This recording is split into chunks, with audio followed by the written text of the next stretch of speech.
Halo, Assalamualaikum warahmatullahi wabarakatuh. Welcome back to my video again. As usually with me, Siti Sopianti dalam laporan akuntan.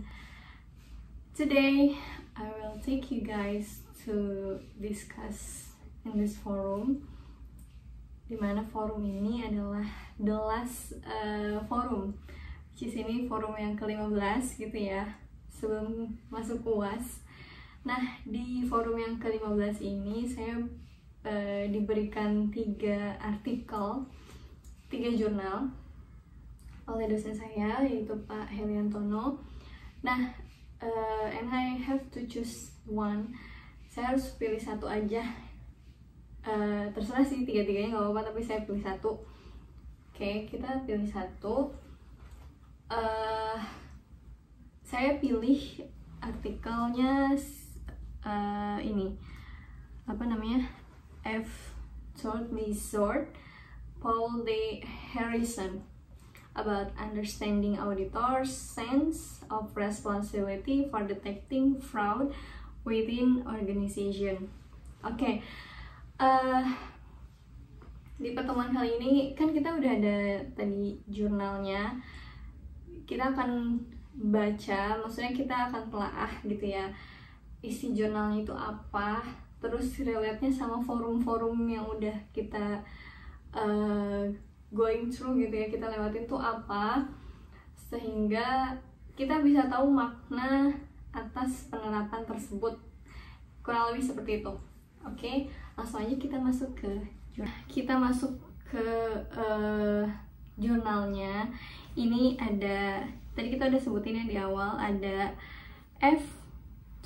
Dizort, Paul D. Harrison, dengan judulnya Understanding Auditor Sense of Responsibility for Detecting Fraud Within Organization.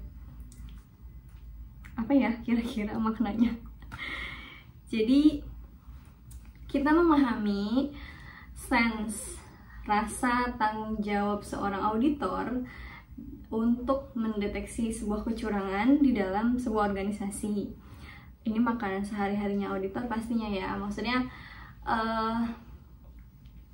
ini apa, pekerjaannya auditor ya, responsibility to detecting fraud, itu udah pasti.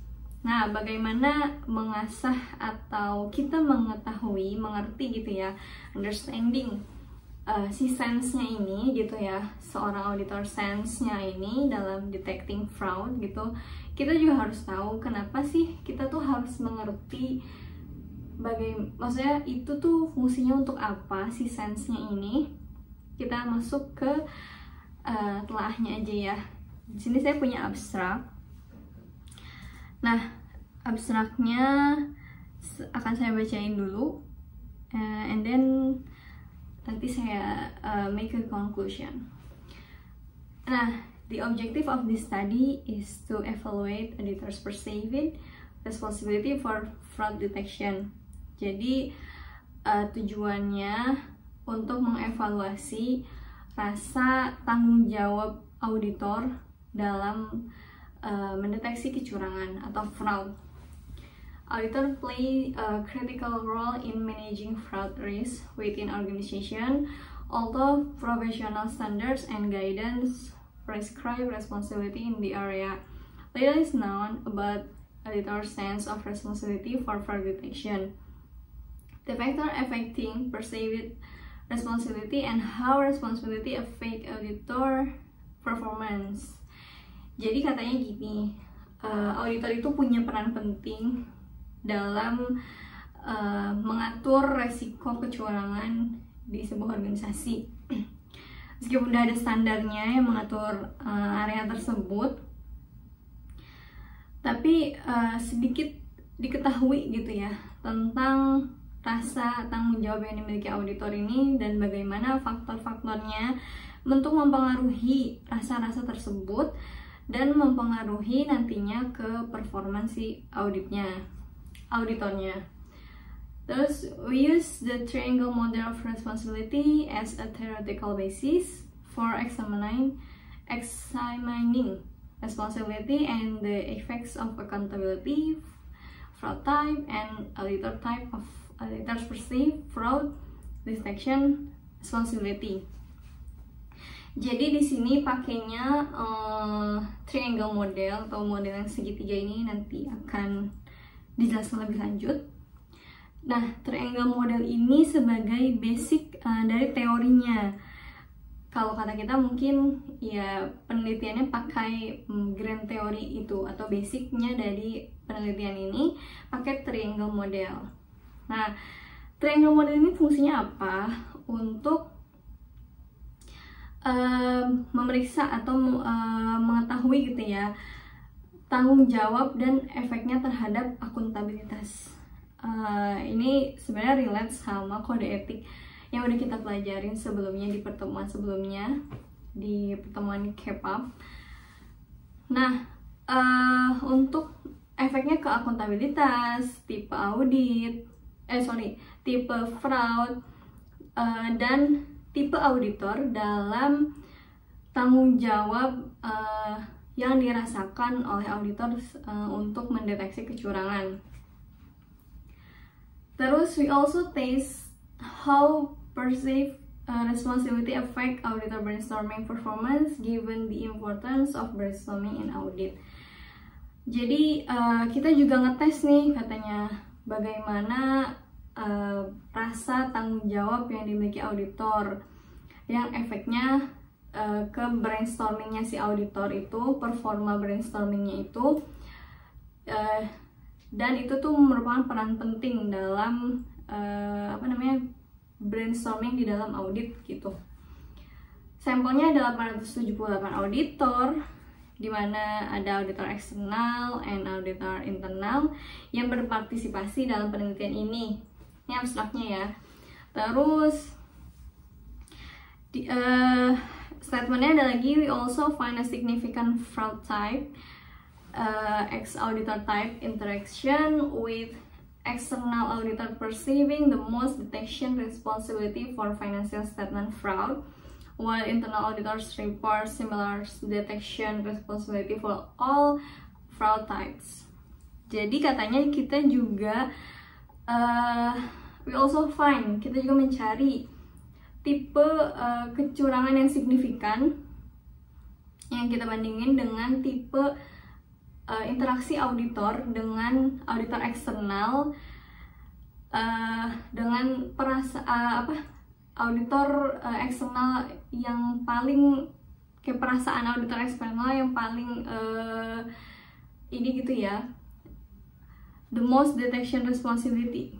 Jadi rasa tanggung jawab yang paling gitu dari si external auditor ini dalam mendeteksi kecurangan di dalam financial statement atau laporan keuangan. Sementara di sisi lain nih si internal auditor itu melaporkan hal yang serupa, mendeteksi hal yang sama gitu, punya perasaan paling merasa gitu untuk mendeteksi semua tipe-tipe kecurangan. Jadi kalau si auditor eksternal itu the most perceiving the most detection responsibility, merasa paling bertanggung jawab dalam mendeteksi kecurangan di dalam laporan keuangan. Sementara si internal audit itu merasa kalau dia tuh juga punya rasa yang serupa gitu, tapi di semua tipe kecurangan atau di semua fraud types gitu. Jadi finally, the result indicate that perceived responsibility positively affect the number of detection procedure, brainstorm, and partially mediate the significant accountability brainstorming relation. Jadi katanya akhirnya hasilnya itu mengindikasikan bahwa rasa tanggung jawab itu searah positif. Jadi berpengaruh positif terhadap jumlah prosedur yang dideteksi. Jadi prosedur brainstorming yang terdeteksi dan secara parsial menjadi media yang signifikan untuk hubungan accountability dan brainstorming. Jadi katanya sih ini tuh berpengaruh positif, akhirnya jalan gitu ya, sebanding gitu, berbanding positif antara rasa tanggung jawab itu berbanding positif searah gitu ya dengan prosedur brainstorming yang prosedur deteksi brainstorming, dan secara parsial menjadi media yang signifikan antara hubungan accountability dan brainstorming gitu. Brainstorming. Nah, jadi ceritanya sih ini dia mau melakukan penelitian bagaimana mengerti auditor sense tadi for detection fraud. Nah, caranya dengan pakai responsibility, perceiving responsibility for detecting fraud. Jadi hasilnya sih memang sebanding positif ya, hasilnya positif. Jadi katanya ini penelitiannya positif bahwa rasa tanggung jawab itu yang akan menjadi sebuah pedomannya gitu atau basicnya gitu, dan akhirnya menjadi hubungan positif dengan jumlah prosedur yang dideteksi, jumlah prosedur brainstorming yang dideteksi gitu. Oke, kita masuk aja. Ternyata dia tuh di sini di penelitian ini, nanti saya akan insert. Jadi di penelitian ini tuh nanti akan pakai triangle model. Jadi nanti ada sini akan ada triangle model itu akan bagaimana, and nextnya akan saya jelaskan secara lebih detail lagi apa itu triangle of models. Sebelum masuk ke triangle models of responsibility-nya atau TMR. Nah, kita bacain dulu. Kalau background hipotesisnya atau nanti ada pengembangan hipotesisnya menjelaskan bahwa the TMR provides an integrative theoretical framework for evaluating auditors' perceived responsibility for fraud and links among accountability, responsibility, and performance.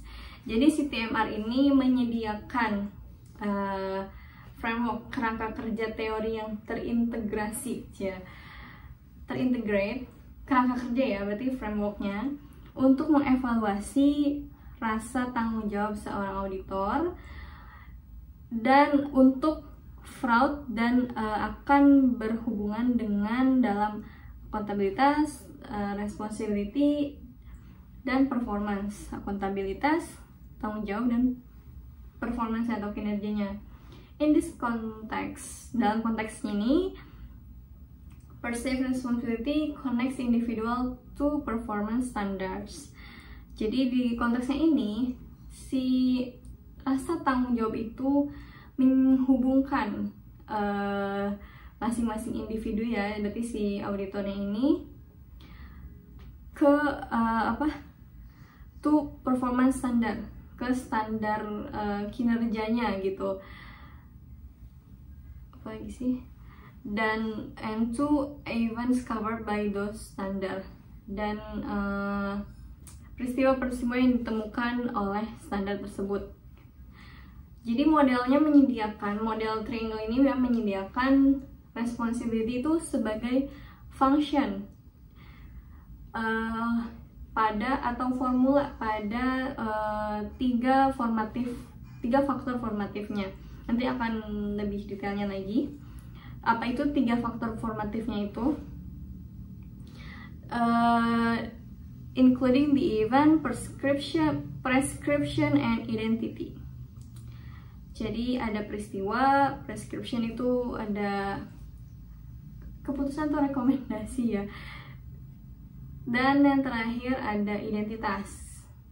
Jadi nanti akan ada triangle gini. Di tengahnya itu nanti ada responsibility.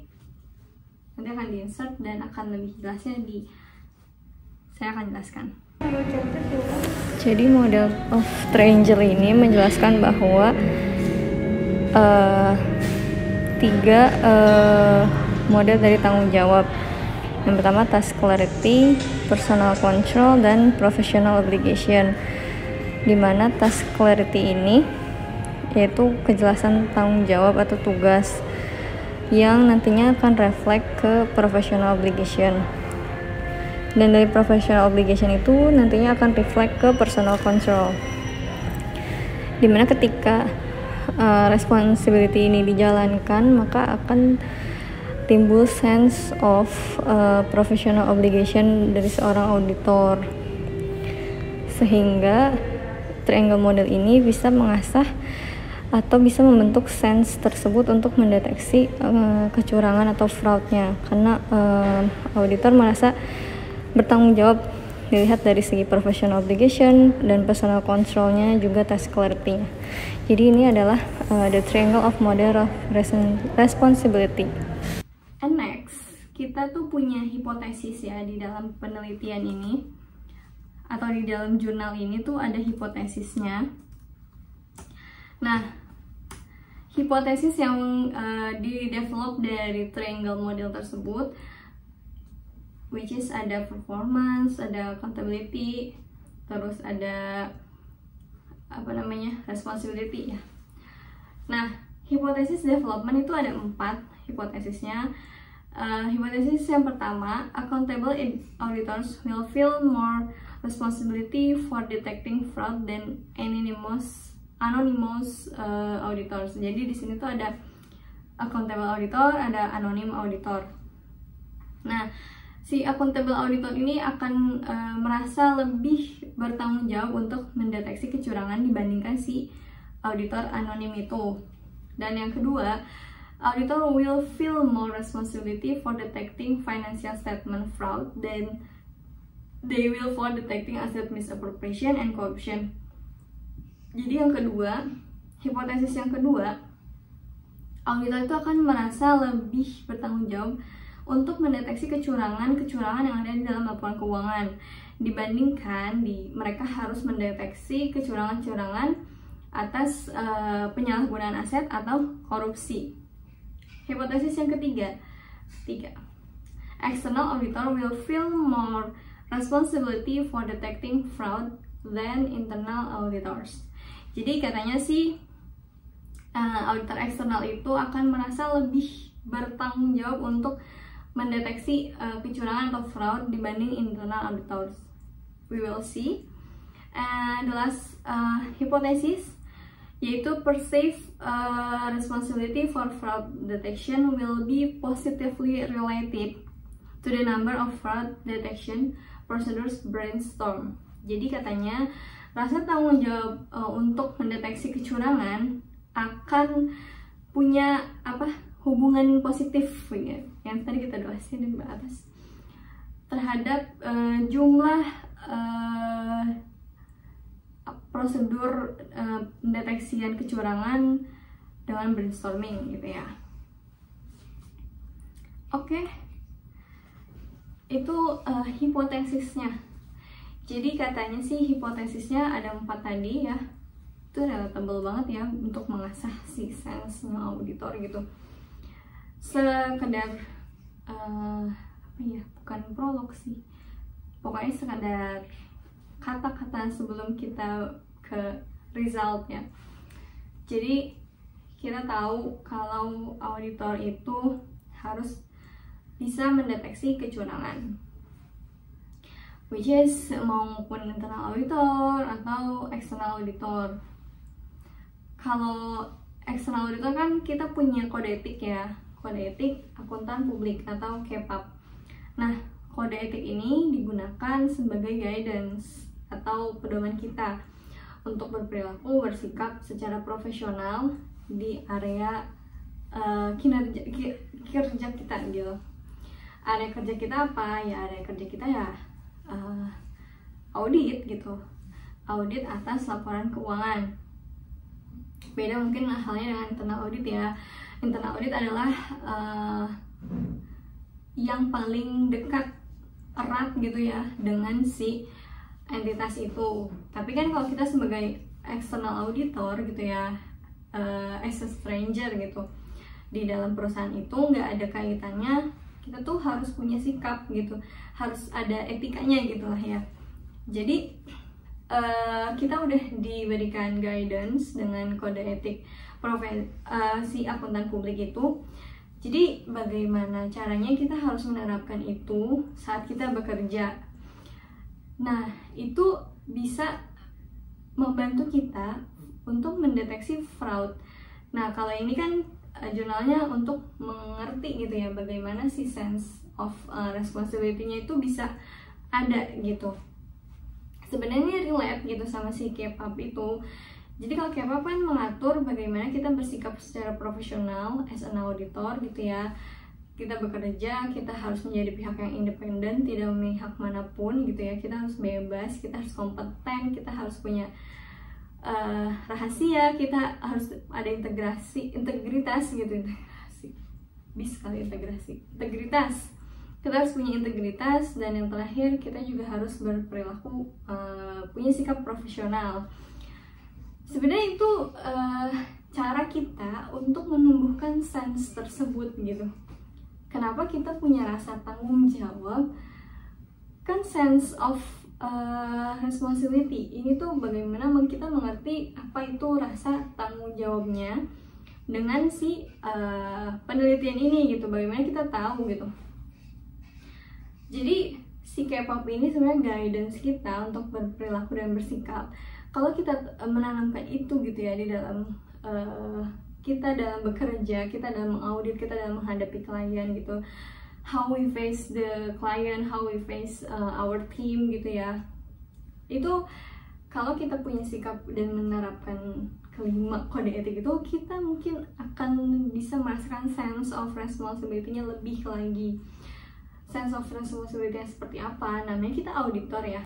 Kita harus independent in mind, independent in appearance gitu, dan skeptisisme independent. Jadi kita sebagai auditor itu harus skeptis gitu. Jadi kenapa sih kita harus skeptis? Karena kalau kita dikasih sesuatu data, nih auditor nih data gitu, terus kita gak nyari tahu ini dari mana, ini bisa dapat segini tuh hitungannya kayak gimana, source-nya tuh apa gitu kan, terus bisa dapat kayak gini, dikonfirmasi ke siapa gitu. Nah itu tuh skeptisme yang seperti itu tuh yang harus diperlukan oleh seorang auditor. Curiga gitu, bukan curiga seuzon, tapi curiga lebih ke arah ini kenapa bisa ada segini gitu, ini kenapa prosedurnya kayak gini, ini kenapa kok tidak dijalankan sesuai prosedur misalnya. Nah itu tuh yang harus kita skeptis gitu, karena kita harus ibaratnya ragu gitu, nggak semuanya kita langsung percaya, kita harus cari tahu buktinya dulu, kita harus cari tahu sumber-sumbernya dulu gitu ya. Makanya kan ada prosedur audit itu ya, yang terakhir itu kan kita harus ada bukti yang sah, bukti yang cukup gitu kan, ketika kita membuat reporting, pelaporan gitu. Nah si sense ini tuh untuk apa? Untuk mendeteksi bagaimana auditor mendeteksi sebuah kecurangan dalam laporan keuangan itu atau dalam sebuah perusahaan. Itu kan nggak semuanya bersih gitu ya. Ya syukur alhamdulillah, memang kalau misalnya ada yang bersih, iya kita bersyukur gitu alhamdulillah. Tapi kalau misalnya tidak semuanya seperti itu gitu, fraud itu akan terjadi, mau yang kecil mau yang besar gitu kan skalanya. Dan fraud itu harus dideteksi gitu, karena fraud nggak akan dikasih cuma-cuma. Nih fraudnya gak ada perusahaan yang membeberkan fraudnya. Fraud itu kan sebenarnya terselubung ya, tersirat gitu. Jadi kita tuh harus pintar-pintar mendeteksinya. Dengan apa? Kan kita juga udah belajar ada red flags, terus apa aja sih tipe-tipe kecurangan atau fraudnya itu gitu. Kita tuh harus bisa membedakan, kita harus bisa mendeteksi, terus treatmentnya untuk bisa mendeteksi itu tuh kayak gimana. Nah ini butuh sense Yang susah itu kan sense-nya gitu ya, kita menyadari bahwa ini ada red flags kah atau bukankah gitu, sehingga kita tahu ini ada fraud atau enggak gitu. Fraud kan sebenarnya sifatnya terselubung ya, hidden back, pasti diumpet-umpetin gitu, nggak mungkin dikasih nih fraud kita nih gitu, nggak mungkin. Nah, dan sifatnya auditor itu kan pekerjaan yang harus tahan banget sama godaan ya, maksudnya ya seorang auditor tuh udah independen itu berarti udah nggak bisa dipengaruhi lah sama siapapun gitu, maupun apapun iming-imingnya tuh nggak boleh harus tergoda gitu. Nah, makanya dengan adanya sense ini kita bisa lebih bertanggung jawab gitu dalam mendeteksi kecurangan, which is untuk bisa merasakan gitu kan harus sering diasah nih sense-nya gitu ya. Nah, mengasah sense-nya itu dengan apa? Dengan kita kita harus menerapkan kode etik profesi akuntan publik itu. Terus kita juga harus independent in mind, appearance, and skeptis. Kita harus skeptis seorang auditor, karena fraud itu tertutup gitu. Bagaimana kita menemukannya? Iya, nggak dicari-cari sih, maksudnya akan ada, tapi ya kita harus make sure sebuah laporan keuangan itu bebas dari salah saji material, ya dari fraud-fraud yang ada gitulah ya, dan kita harus bisa mendeteksi itu gitu sebagai seorang auditor gitu. Oke. Yang terakhir kita masuk di result. Jadi, as suggested by responsibility theory, we found that accountable auditors perceive significantly more fraud detection responsibility than anonymous auditors. Jadi katanya sesuai arahannya gitu ya, si teori tanggung jawab itu, teori responsibility, kita menemukan bahwa auditor accountable merasa signifikan lebih bertanggung jawab dalam mendeteksi kecurangan daripada si auditor anonim. Iya dong, seorang auditor tuh harus accountable gitu. Kalau anonim itu kenapa tuh? We also found, yang kedua ya resultnya, we also found a significant interaction between fraud type and auditor type, with external auditor perceiving the most detection responsibility for financial statement frauds. Jadi katanya kita juga nemuin nih interaksi yang signifikan antara tipe-tipe kecurangan dan tipe auditor, dimana dengan rasa external auditor, jadi external auditor merasa paling bertanggung jawab dalam mendeteksi mendeteksi kecurangan dalam laporan keuangan, sementara internal auditor merasa hal yang serupa, jadi merasa paling bertanggung jawab juga dalam mendeteksi kecurangan, tapi across the three fraud types, jadi di dalam semua si tipe-tipe kecurangan. Terus analysis of the TMR's formative links reveals that personal control and professional obligation are significantly related to perceived responsibility for detection, while task clarity was not. Jadi katanya si analisis TMR ini mengungkapkan bahwa personal control dan professional obligation signifikan related, berhubungan signifikan terhadap rasa tanggung jawab untuk mendeteksi. Sementara si task clarity itu enggak gitu. Jadi katanya personal control dan professional obligation itu punya hubungan yang signifikan terhadap rasa tanggung jawab dibandingkan si kejelasan tugas atau task clarity. Jadi ini balik ke sebenarnya etika ya. Kalau sense itu bisa dibangun dengan menerapkan personal control, professional obligation, which is itu sama kayak K-pop gitu ya. K-pop tuh kan ada integritas, terus objektivitas, kompetensi dan kehati-hatian, kerahasiaan, dan yang terakhir perilaku atau sikap profesional. Itu sama banget ya, maksudnya itu ada personal control, berarti semakin itu tuh reflect gitu. Professional obligation tuh reflect ke personal control.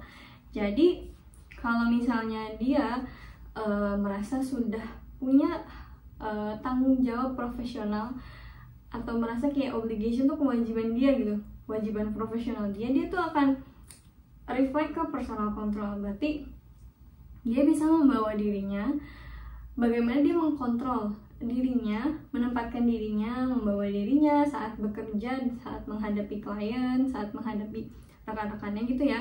Akhirnya sense itu tuh tumbuh gitu dengan sendirinya, bahwa oh gue itu bertanggung jawab ya terhadap mendeteksi kecurangan gitu, karena gue sebagai pihak yang independen, gue harus punya integritas gitu. Terus gue juga harus kalau misalnya ketika gue menemukan fraud, gue nggak jadikan fraud ini tuh sebagai ajang untuk gue bisa jual keluar gitu. Jadi gue juga harus punya sikap hati-hati gitu kan. Dan yang terakhir, profesional. Gimana pun kondisinya, ini tuh harus profesional gitu. Maupun ini kondisinya, ini perusahaan entitasnya temen gue lagi gitu kan, kayaknya enggak deh gitu. Nah, nggak harus kayak gitu. Kalaupun kita harus menemukan fraud, ya kita temukan gitu. Kita bukan mencari-cari, tapi kita juga nggak menutup-nutupi. Jadi kita harus mendeteksi gitu. Bukan yang emang misalnya nggak ada di itu yang nggak ada fraud, tapi cari-cari kesalahannya, nggak gitu. Tapi kita harus bisa mendeteksi. Mendeteksi itu kayak apakah ini fraud, apakah ini bukan gitu. Misalnya kayak ada penjualan gitu lah ya, penjualan ini terus abis itu bayarnya pakai penjualannya kredit, bayar piutang, terus ternyata nanti piutangnya terlalu tinggi. Nah itu tuh harus itu tuh refleks gitu, piutangnya terlalu tinggi, agingnya kayak gimana gitu. Apakah ini jangan-jangan ada fraud di dalamnya? Itu kan skeptis kan, kita meragukan sesuatu yang belum tentu kebenarannya gitu sebelum kita uji gitu dengan ngirim confirmation. Nah itu tuh skeptis itu sense gitu, sense untuk kita mendeteksi kecurangan. Itu kenapa bisa kita kayaknya di dalam ini ada fraudnya deh, kayaknya nggak harus percaya sepenuhnya deh sebelum saya kirim confirmation gitu.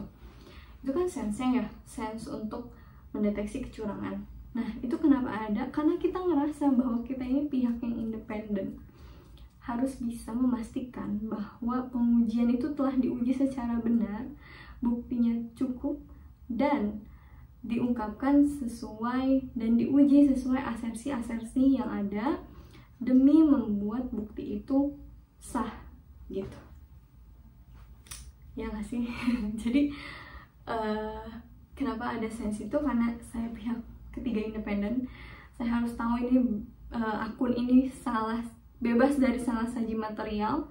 Dengan saya menguji ada atau tidaknya asersi ini gitu ya, tercapainya kelima asersi itu berarti oke, ini buktinya sudah cukup kuat untuk saya bisa memberikan opini nantinya bahwa ini tidak ada kesalahan materialnya, sehingga itulah sense yang dibangun oleh seorang auditor dalam melakukan pekerjaannya, mengaudit sebuah laporan keuangan.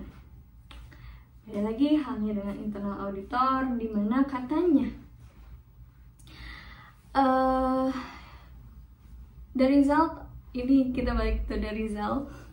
The result also provide insight into auditor performance with detection responsibility significantly affecting brainstorming performance and partially mediating the accountability brainstorming relation. Jadi katanya hasilnya juga memberikan insight, menyediakan insight ke dalam kinerja auditor dengan tanggung jawab mendeteksi itu ternyata rasa tanggung jawab untuk mendeteksi itu significantly affecting. Jadi efek itu signifikan terhadap kinerja brainstorming, dan secara parsial gitu menjadi mediasi antara hubungan accountability dan brainstorming. And the last one, a significant interaction between fraud type and auditor type revealed that internal auditors brainstorm significantly more misappropriation of asset and corruption detection procedures than external auditor. Jadi katanya interaksi yang signifikan antara tipe kecurangan dan tipe auditor mengungkapkan bahwa katanya nih hasilnya nih ya, internal auditor itu jadi brainstormingnya auditor itu significantly more misappropriation. Jadi significantly lebih ke penyalahgunaan aset dan korupsi deteksinya gitu. Jadi kan internal auditor brainstorming itu lebih mendeteksi signifikan ke penyalahgunaan aset dan korupsi dibandingkan external auditor. Jadi external auditor itu merasa lebih bertanggung jawab dalam mendeteksi kecurangan di sebuah laporan keuangan entitas dibandingkan si internal audit. Si internal audit itu sama, cuma si internal audit kan lebih ke asset misappropriation dan corruption. Kan kita tahu nih ada 3 tipe fraud, ada fraudulent statement, ada asset misappropriation and corruption. Nah, si external auditor yang pertama nih, external auditor merasa bahwa dia lebih bertanggung jawab untuk mendeteksi kecurangan di sebuah laporan keuangan. Karena kan auditor eksternal itu kan pihak independen ya, yang bebas, tidak terikat oleh perusahaan itu, tidak terikat oleh si entitas itu. Jadi otomatis dia pihak di luar gitu, nggak di dalam organisasi ini gitu. Jadi akhirnya dia kan bacanya ya laporan keuangannya, even though dia baca prosedurnya juga, tapi dia lebih ke deteksi kecurangan di laporan keuangan. Nah, tapi kalau misalnya si internal audit ini, dia kan adalah the closest person gitu to company, to this organization gitu. Jadi dia orang yang paling dekat gitu ke si organisasi ini karena ada dalam satu structure. Jadi kenapa sih internal auditor ini lebih ke asset misappropriation and corruption? Karena dia tahu internal auditor itu akan tahu detail siapa saja gitu ya yang pakai penyalahgunaan aset, yang korupsi. Itu harusnya internal auditor harus lebih tahu gitu ya, karena dia ada dalam tubuh perusahaan itu, dia menyaksikan sendiri gitu. Jadi memang hasilnya di penelitian ini bahwa si external auditor itu merasa lebih bertanggung jawab ke laporan keuangan, dan si internal auditor ini merasa lebih bertanggung jawab ke semua tipe, tapi lebih ke asset misappropriation and corruption. Ya dia yang tahu lah ya dalam-dalamannya perusahaan itu seperti apa gitu si internal auditor ini gitu. Nah, kita udah bacain abstrak, teori basicnya, and hipotesis, and the last one is result. Jadi kita bisa menarik kesimpulan di sini bahwa sense itu bisa dibangun, sense itu bisa diasah dengan apa? Dengan kita menerapkan, kita mengikuti guidance-nya, yaitu kalau di Indonesia ya KPAP, Kode Etik Profesi Akuntan Publik. Ya di semua negara pun sama, cuma bedanya ya ini yang versi Indonesia ya ada 5 itu, mungkin kayaknya sama deh gitu kan ya. Tapi integrity, integritas, objektivitas, kompetensi dan kehati-hatian, kerahasiaan, dan yang terakhir sikap profesional. Nah, kalau kita kan tadi membahasnya integritas, objektivitas gitu ya, kompetensi dan kehati-hatian. Jadi seorang auditor itu harus bisa membedakan loh ini tuh fraud apa gitu, ini fraud atau bukan. dia juga harus tahu ilmunya, berarti kan dia harus ada kompetensinya, ya kan? Untuk mendeteksi itu kan dia juga harus tahu ilmunya, dia harus mengerti gitu ya. Untuk bisa membedakan itu kan dia nggak cuma fraud nih gitu, fraud nih terus ditanya emang fraud apa gitu, gak tahu, tapi kayaknya ini fraud, jangan kayaknya gitu. Takutnya ini ada miscommunication gitu kan ya antara si auditornya, akhirnya berasumsi gitu. Jangan jadikan ini tuh asumsi gitu, tapi kalau emang benar fraud ya pasti apa buktinya gitu, terus relate-nya apa, terus cause-nya apa gitu, case-nya juga apa. Jadi nggak cuma asumsi kayaknya gitu, itu kan tidak pasti gitu, itu yang akan membuat kesalahpahaman nantinya. Nah, prinsip-prinsip itu ketika diterapkan akan membangun sebuah professional obligation. Jadi kayak saya merasa berkewajiban nih gitu, ada kewajiban profesional saya nih gitu yang saya emban di sini gitu untuk mendeteksi fraud ini, saya sebagai auditor eksternal gitu tentunya. Akhirnya nge-reflect ke ke personal control, bagaimana dia membawa dirinya menghadapi klien, menghadapi rekan kerjanya gitu, akan lebih enak gitu.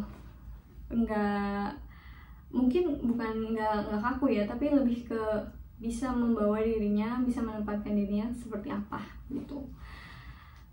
Oke, kurang lebihnya seperti itu. Sense itu bisa dibangun dengan tadi kita menerapkan kode etik itu. Ini berarti kalau kita tarik ke forum yang sebelumnya gitu ya, bukan forum yang sebelumnya, forum yang udah kita pernah lalui, kita bahas gitu. Nah, si sense ini ternyata berpengaruh terhadap performance dan akuntabilitas seorang auditor. Jadi kita harus mengerti apa itu sense-nya si auditor dalam mendeteksi laporan keuangan. Dan sense itu ternyata bisa dibangun dengan yang kode etik itu. Kita menerapkan kode etik itu sehingga dengan sendirinya kita akan merasa bahwa saya adalah pihak independen, punya integritas, saya objektivitas, saya punya kompetensi atau keahlian, saya bisa menjaga rahasia, dan saya profesional.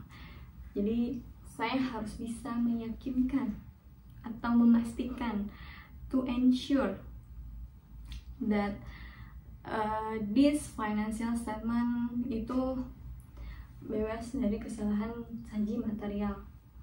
Ya, artinya saya akan membuat publik percaya terhadap saya sebagai auditor, dan tentunya KAP naungannya saya gitu.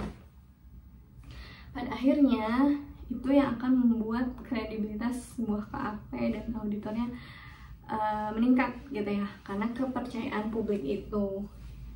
Jadi itu paling penting sense-nya di dalam lingkup auditor ini. Terima kasih, kurang lebihnya seperti itu. Mohon maaf jika masih jauh dari expectation gitu ya, karena ini kita masih sama-sama belajar.